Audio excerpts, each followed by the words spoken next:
pane nhu yanakakubaitirai panapa yatiri kuona kuti aiwa maministers aiwa emunyika yezimbabwe vari kunzi vakomana ava aiwa theyare sleeping on duty, vari kunzi havasi kuita zvine musoro, noda kwokuti vakombewa aiwa nezvinhu zviri ngori simbo zviri kuitiwa nevakomana vekuneighboring country yenyika yezambia.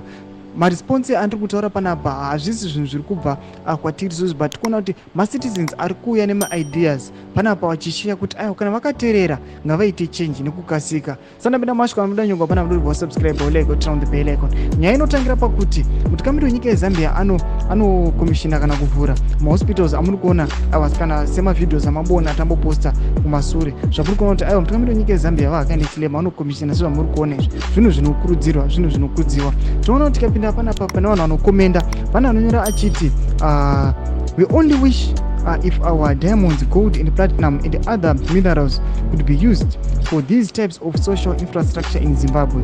Munhu ari kureply papost yezvinhu zviri kuitika munyika yezimbabwe. Mumwe abva yakataura mashwe kuti isu taita eceremony yemastreet lights and the touch line inenge yava safe. Panapa tiri kuona nyika yezimbabwe sezvamunongoziva kuti parenyatwa zvinhu zvinomira zvakanaka.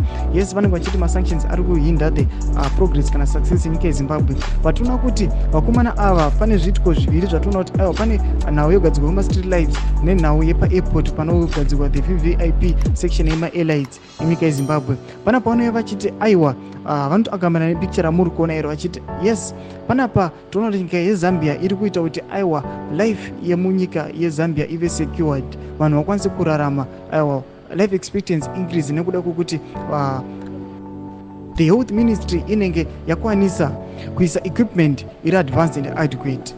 Panapa macitizens ari kusvora zvakanyanyisa aiwa these two events zvamuri kuona kuti aiwa toona mapictures ekukomishiniwa kana kugadzirwa kuitwa malights aiwa the mayor vana Jacob Mafume pamwe chete nethe vvip section yepa-airport vachiti aiwa they must copy zviri kuitika munyika yezambia, vakwanise kuita kuti aiwa parenyatwa aiwa ikwanise kumendenewa, vakwanise kuitisiwa aiwa zvinhu zveupgraded kuti upenyu hwemunyika yezimbabwe aiwa uve secured, life expectancy aiwa increase munyika yezimbabwe. Chipundise mafungiro enyu muri kudii pamusoro pechiitiko ichi. Pinda comment section medu, musama subscribe, kulike and turn on the bell.